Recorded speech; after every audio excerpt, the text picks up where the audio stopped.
Matendo ya Mitume sura ya pili. Matendo ya Mitume sura ya pili mstari wa 5 mpaka 13. Matendo ya Mitume sura ya pili. Kama huu na umekaa msimamo tafadhali, sababu kuna wagonjwa na wanasukuma wheelchair na wengine hawawezi kujimudu, ila wewe Mungu amekutia nguvu moja. Kama kuna tatizo, Mungu simama tafadhali. Madhabahu amesimama, amesimama. Isipokuwa kama na sababu na mbingu zinasema ni sababu.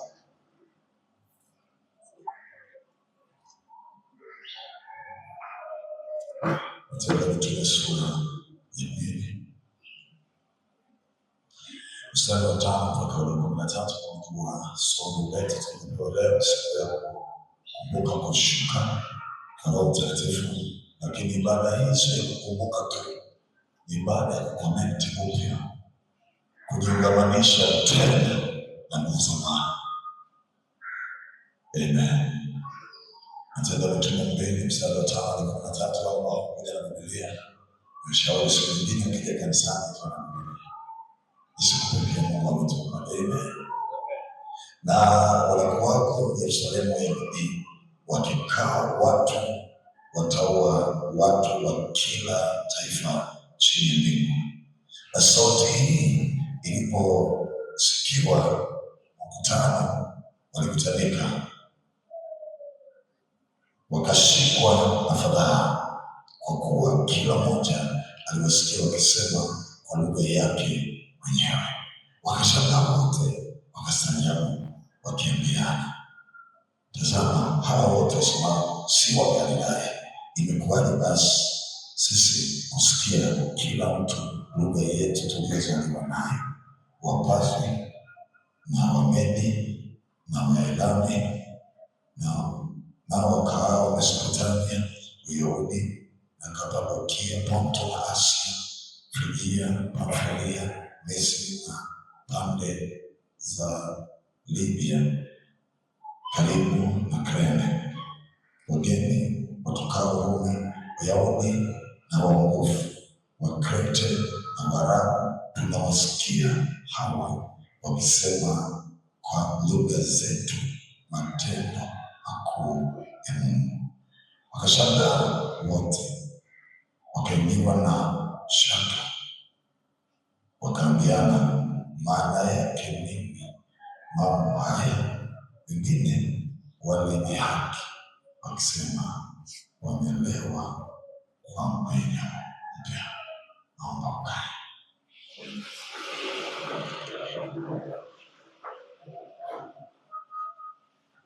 Jina la Bwana libarikiwe. Hebu tusalimiane tunapofanya kitambulisho. Salimiana tunaomba amani na watu wakipunguliwa. Haleluya, haleluya. Ingepani yangu nimesema wasaidizi watu kama 6 sana hivi. Inawezekana? Inawezekana? Sasa nataka usawa msikia vitu kosa. Nataka tusalimiane angalau. Salimiana watu kama watu 7 hivi. Takie mtu mmoja amani. Haleluya. Haleluya.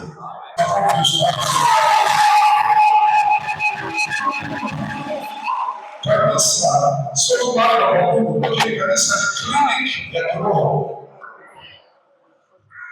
Nani anaelewa? Hii ni kliniki ya nini?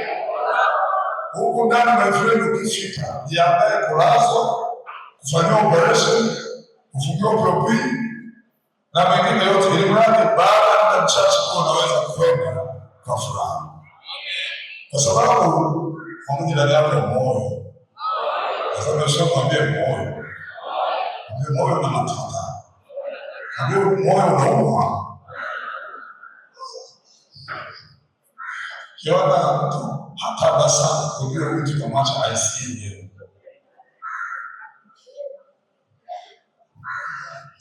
Akore naomba kumshukuru Mungu sana kwa neema ya pekee ambayo ametupa.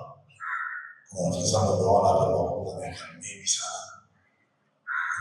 Kwa manita kwa pale. Na dada yangu pale, sipika wanaendelea na shughuli zake pale ndani. Naendelea Mungu atie nguvu.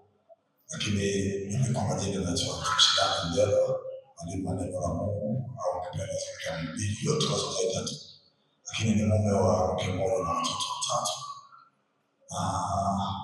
Kipunguni mbili kabla hujausharika kwa neno la Mungu zamani tulitumika sana.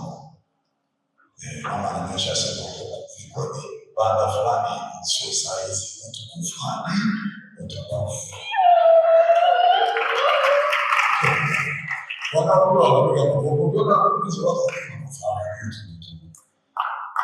Nishukuru kwa ajili ya mchungaji Frank Mama mkuu wa jimbo ambaye ametoa kibali na nilifiki huku tushirikiane pamoja na injilisti na baraza na wote ambao tunashirikiana nao kwenye ibada siku ya leo. Ndio nakumbusha kwamba tulihudumu zamani na watumishi wa Mungu ambao walipita hapa, akiwemo injilisti Janet zamani, na watoto waliozaliwa baada ya hapa na hiyo watu wazima zamani kwenye 90 na nafikiri. Alafu baadaye ukawa na mchungaji baada ya kumzika sasa, mchungaji Eli Sekungo ambaye tarehe 27 mwezi wa 5 mwaka 2000 alifundisha ndoa yangu na Biblia Extreme.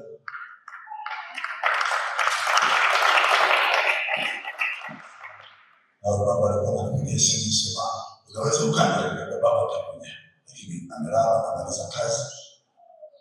Lakini kiukweli niseme tunaongeza kwa ajili ya kazi ambayo imefanyika tulikuanzia siku kabisa. Ingawa tumeshaomba kupita mchungaji mgawe naye amelala, lakini amefanya maacha alama hapa. Kila mtu amepita kwa wakati wake. Sisi ambao tunabakia tunaomba kwa hiyo tunapaswa tufanye tukamilishe kazi. Amen. Sasa mwangalie ndani yako, mwambie Yohana 9:4.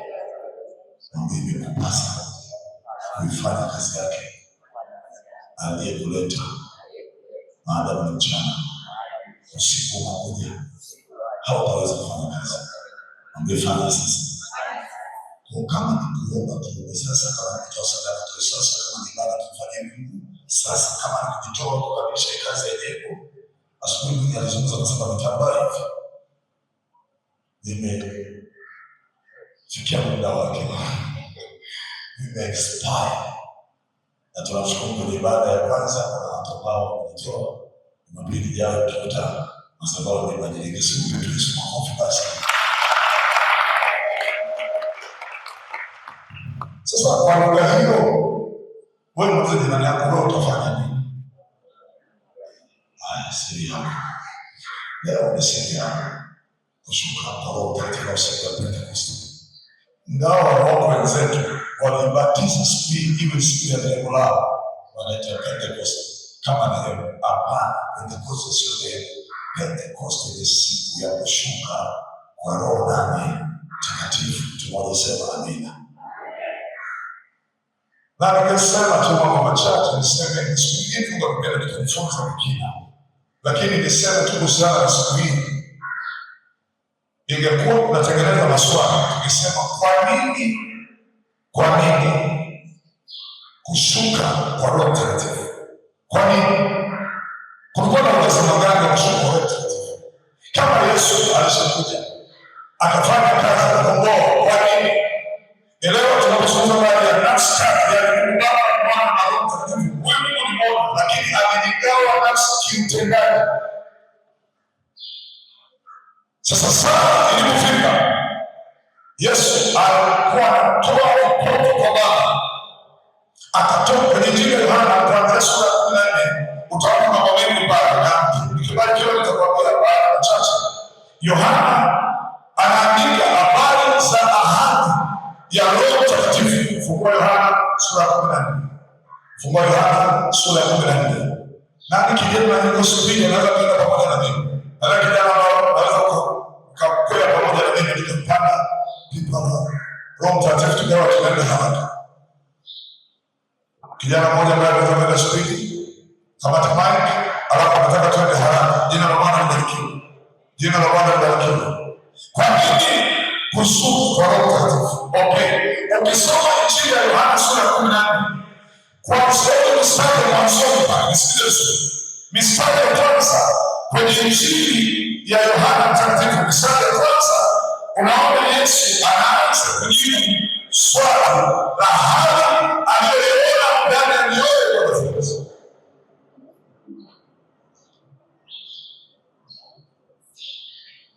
Nasubiri hao waheshimiwa wapite mafunzo.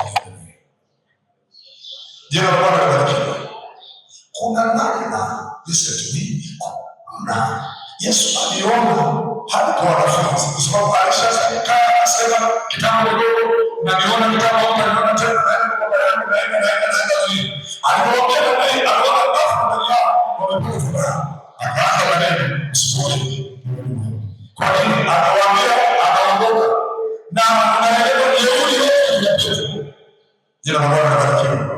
Asema wewe nikwambie kitu, jeuri yote ya kina Petro, jeuri yote walikuwa na Petro walikuwa wanajifungia tu kwamba Yesu wakikana hata wao maarufu, hata wao wanaambiwa nini, hata wanasema kwa sababu tu ya jeuri yote walikuwa nayo, ni sababu wanatembea na mtu mashuhuri anaitwa Yesu. Wakati huu mama yao akina Yakobo kama sasa watoto wa Zebedeo, nafikiri mama yao akamwambia mwanangu, wewe kitu kikubwa sana, naomba watoto wako ni serikali yako, mfalme wako mmoja kae kushoto, mwingine kae kulia, wanajivunia fahari yao akiwa nani? Yesu. Kwa hiyo mama anaomba nafasi kwamba Yesu akiwa president, basi mtoto wake mmoja awe vice president, mwingine awe prime minister, kwa maana waziri mkuu. Anaomba nafasi. Alafu wanafunzi wengine wamesikia, na mama huyu anaongea watoto wake tu kwa karibu na mheshimiwa, wakakasirika sana. Yesu akasema, ufalme wangu sio ufalme wa dunia hii. Ufalme wa dunia hii huwa wanaotawala, lakini mwana wa Adamu hakuja kufanya hivyo. Mwana wa Adamu hakuja kutumika na kuwa nafsi yake ile fidia kwa wewe. Ndio pale akachukua maji akawalisha wanafunzi, akawalipa, sema kama nilikualisha nasema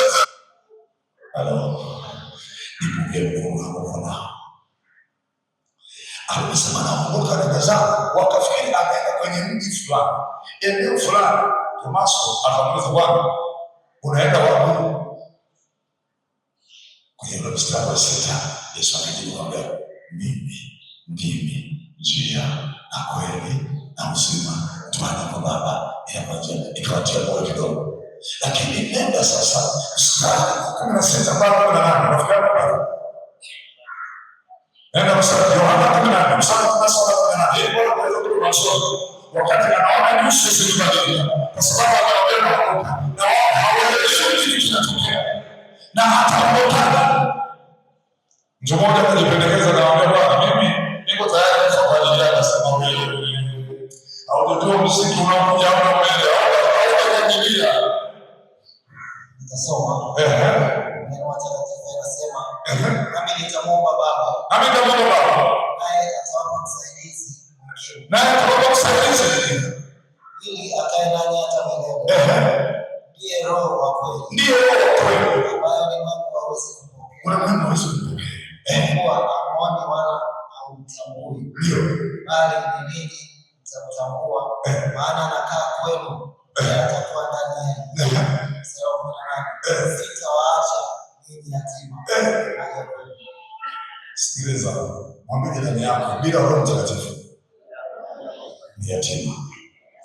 Kaze macho, mwambie bila msaada wa Roho Mtakatifu wewe ni yatima.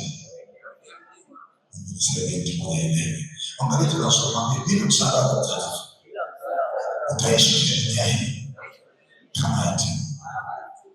Kwa hiyo kitu cha Mungu tunaposoma baada ya siku ya Pentekoste, Yesu alikuwa anatimiza ahadi, kwa sababu wanafunzi wamekaa wanyonge. Na ukumbuke mpaka Yesu anakamatwa, anasulubiwa, anazikwa, watu walishakaa wale, lakini baadaye wakapewa agizo baada ya kufuka, nendeni Yerusalemu, kaeni hapo, msiogope kwanza, subiri kwanza mpaka mvikwe uwezo kutoka juu. Matendo ya Mitume sura ya kwanza mstari wa 8.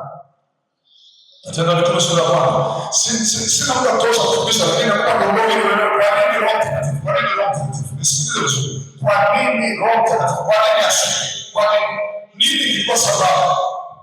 Neno la Mungu linasema, lakini mtapokea nguvu kisha kuajilia kwenu Roho Mtakatifu, nanyi mtakuwa mashahidi wangu katika Yerusalemu, katika Uyahudi wote, Samaria na hata mwisho wa nchi. Bwana Yesu asifiwe sana. Asante rafiki yangu. Nisikilize vizuri sana. Imani tuliyokabidhiwa, imani tuliyonayo, tunatangaza vita katikati ya ulimwengu. Ukiona umekuwa rafiki wa kila mtu duniani, naomba utilie mashaka mwenyewe. Listen. Jitilie mashaka kama kila mtu aliyofikia. Jitilie mashaka. Imani sio kama siasa, kama ukatumia propaganda ili watu wakuelewe. Imani inamaanisha kitu kutoka ndani. Mtu mmoja sema amen. Na kwa sababu hiyo Yesu alielewa, akasema ikiwa mambo haya yametendeka kwa mtumishi, mtapata kuwaje? Akakumbuka kwa nini sana, akawaambia naondoka, akaondoka, lakini akagundua hayakiacha bila msaidizi. Wanapoyapima kama mambo haya yanitendea nini, mtoto wa Mungu hapa mimi na baba ni kitu kimoja, yanitendea namna hii, hawa hawana sababu, hawa hawaenda mbali, ndio wametaeni hapo Yerusalemu. Usione kwa sababu ya msaidizi. Wamekuja kama nasi ya wakati Mungu, lakini kama ndiye msaidizi, lakini sio tu wapanda ya kanisa kwa hiyo tunaona sera. Kuna tofauti ya kutembea na Torati ya Musa. Nikasema kama nani, ukiona jirani yako ananiambia mwambie shukuru kwanza. Nikisema ananiambia unaelewa. Uzuri wa ibada ya pili wengi wanakuwa wameshakunywa chai. Haitakubembeleza tu. Nisikilize sana. Hii imani tulionayo, tuna upinzani kuliko maelezo. Na upinzani mwingine huko ndani kwa ndani. Ndio maana huko ndani kinena kwa kama mtu haelewi. Mimi naongea na mtu ndani. Na si ajabu na mawazo haya. Lakini kueleze umeme kwako kama hujawaka, usitukane kwake unawaka. Watafute TANESCO wakuunganishie na wewe wako.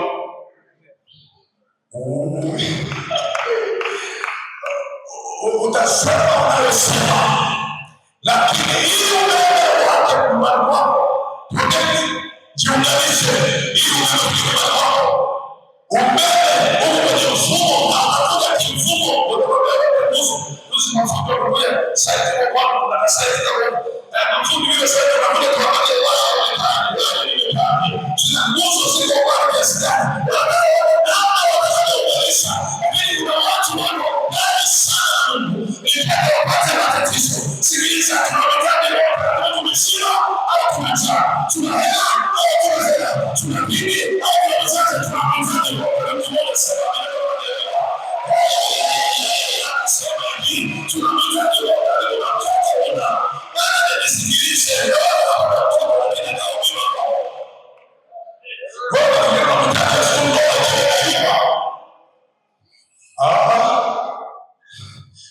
hakuna Mungu kama wewe Bwana.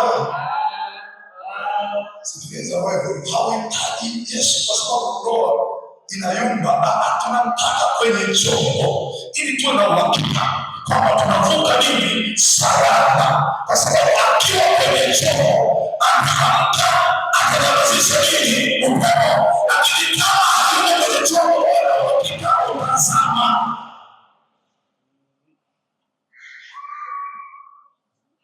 Pamoja na nani katika wamesoza ugani, wamesoza makande, wamesoza kubwabwa, nguvu, wameguvu, sio tena nguvu. Hizi nguvu za kusimamia msimamo wako. Anakuja kijana ana magari, ana nini, ana mafedha, unaambia sasa bibi nataka unaambia nenda na magari yako, nenda na pesa zako. nenda na cheo chako, nenda na PhD yako, nenda na uhesabui wako, nenda na malizia nimposiri huko malizia. Usifikiri ni rahisi namna hiyo. Kuna watu hapa wamemuuza Yesu kwa infinity.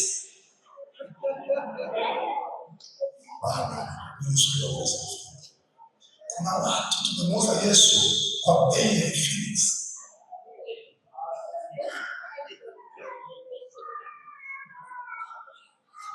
Kuna watu tumemuuza Yesu kwa bei ya sasa.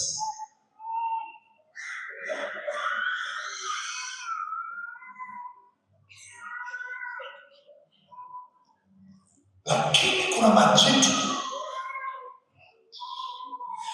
majitu alisema sasa hatujadili nipoke mkono na Yesu sasa unganisha umeme.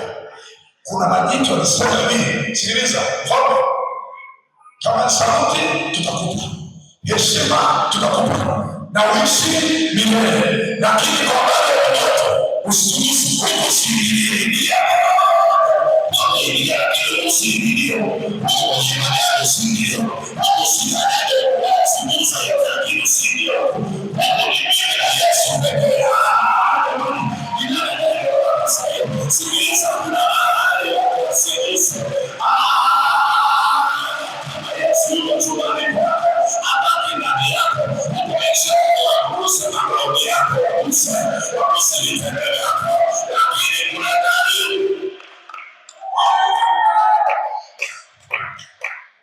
ukiona kikiguswa kiatu tu unaanza kuja nitahubiri kiatu kimoyoni. Ukiona umegusa kitenge chako umeshakasirika, ule kitenge kiko moyoni. Ukiona ni hela imetikiswa kidogo, ghafla unashangaa umebadilika, ile hela ziko moyoni. Vikishaenda vitu vikakaa moyoni, ukiona mchumba anakupigia simu unataka kufanyaje, huyo mchumba amekalia nafasi anayozoea kwake, vitu vikikaa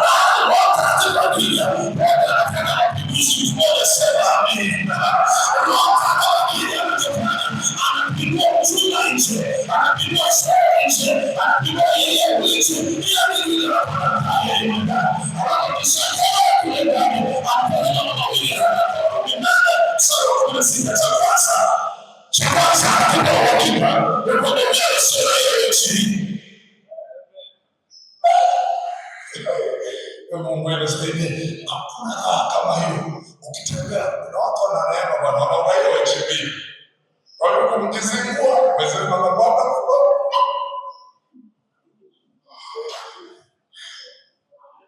Hakuna Mkristo mwenye nguvu kama huyo, akijua mimi sio raia wa HB. Mimi ni raia wa ufalme wa Mungu.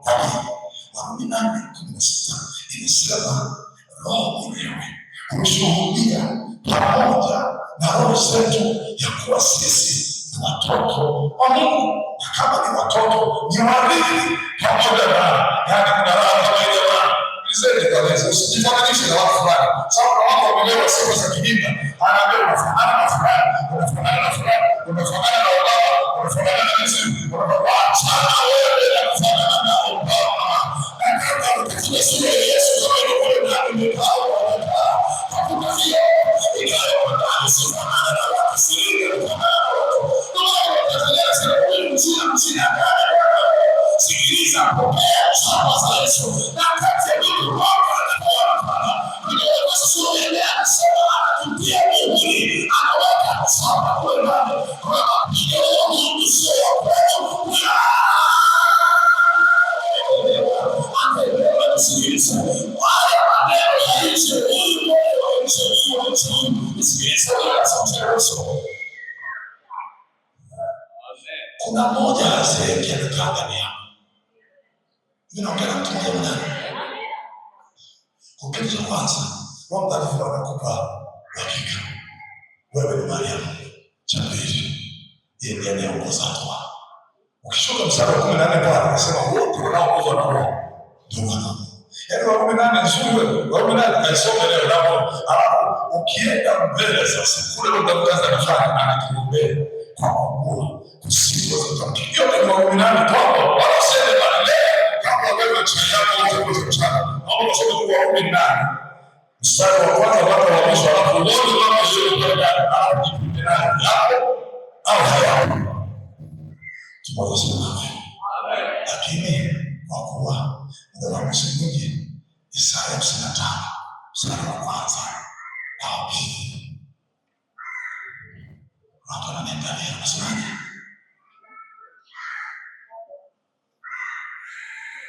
Kuna watu hapa hawalali mpaka nilisema mpaka sasa, mpaka kudomeshwa jaza wewe.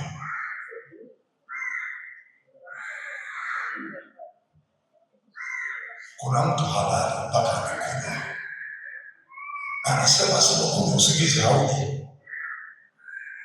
Kuna mtu halali mpaka avute.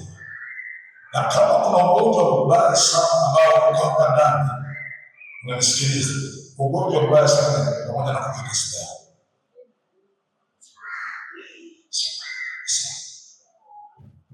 Haina sifa yoyote zaidi ya kuharibu mapafu na afya.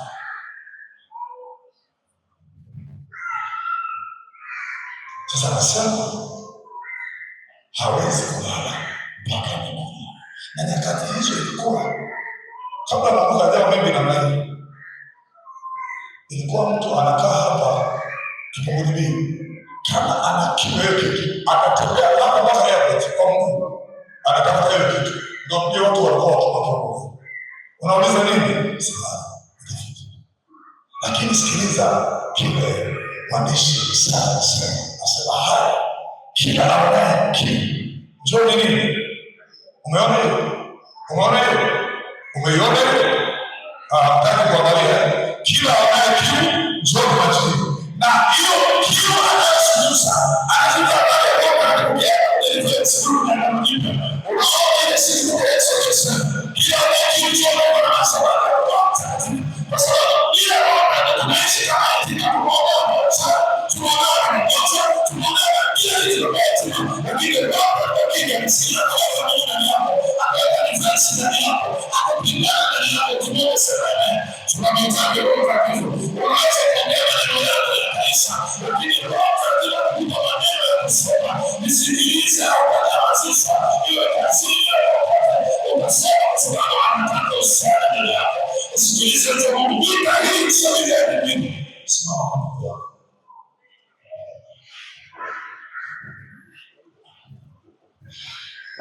Hii tunataka sauti yako.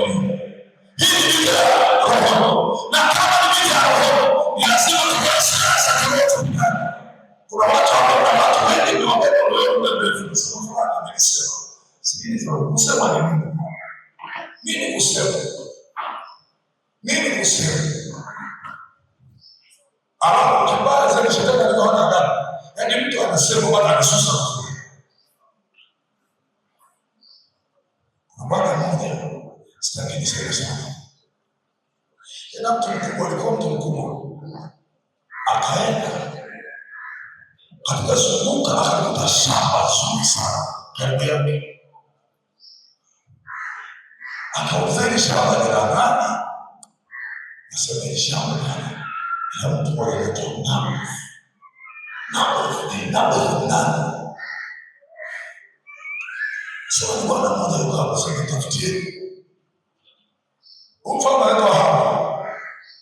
Akaambia Naboth, nimelipenda shamba lako. Ina mambo mawili. Nipe shamba lako nikubadilishie na shamba lako lingine. Maana ile hapo nimeona shughuli itanisaidia. Au nikupe hela kiasi ambacho nataka.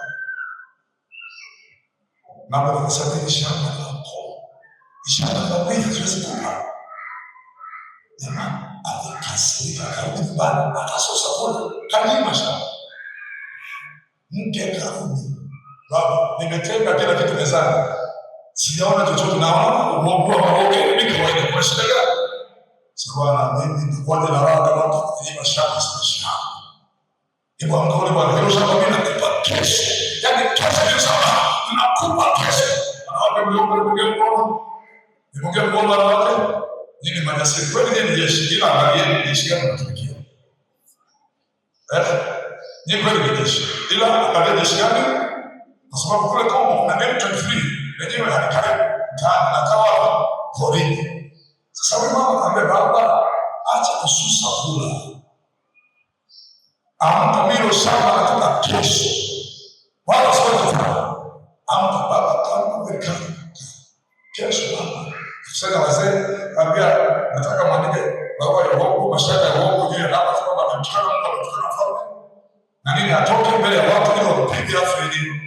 Mama atafanikisha mpango katika wakati kaambia wazee haya wanyanyua wahudi wa mchache kutabani sio. Anataka kushuhudia baba kweli kabisa nawe tumetukana akampiga. Yule bwana kama akafa. Kisha yake akaambia inuka utamalaki. Maana aliyekunyima shamba amekufa. Na hilo shamba ni hapana. Isikilize, tamaa ya vitu isiyokuwa kuua kwako itakuwa ni kawaida ile tamaa. Na mimi najua watu wengi sana waondoe ili wao watamaa, lakini Roho Mtakatifu kitu atafanya.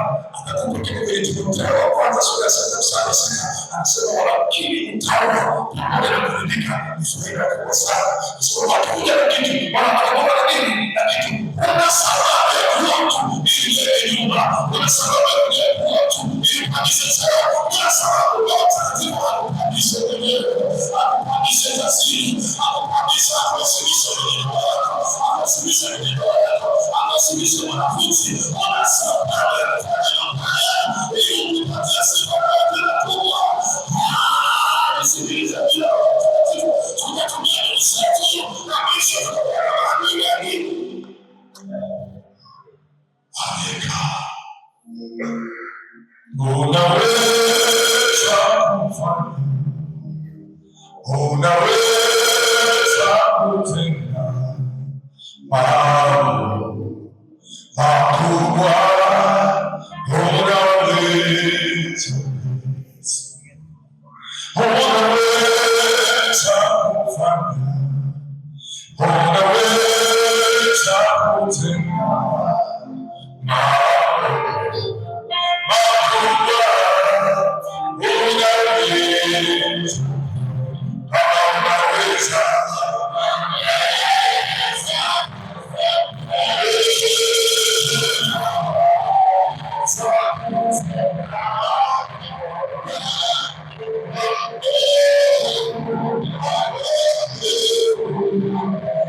unaweza kutenda mambo makubwa, unaweza kuwa kufanya mambo makubwa na kuweza kuona bila Roho Mtakatifu hawezi kuachilia.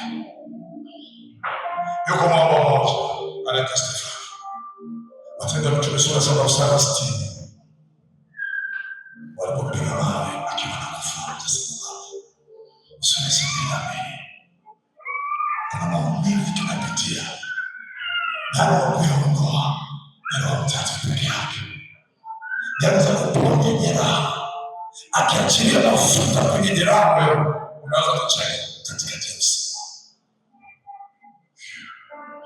Zaidi ya ni wazari. Zaidi ya ni wazari.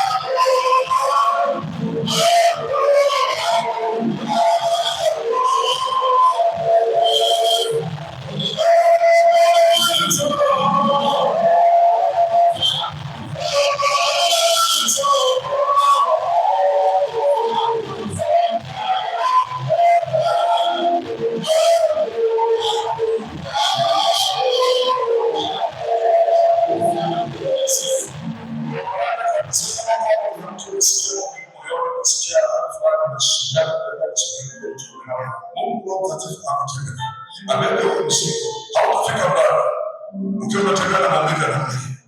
Sijajua maumivu ya namna gani, lakini Roho anaona kanisa linataka yatima au msana, kanisa linataka watu wote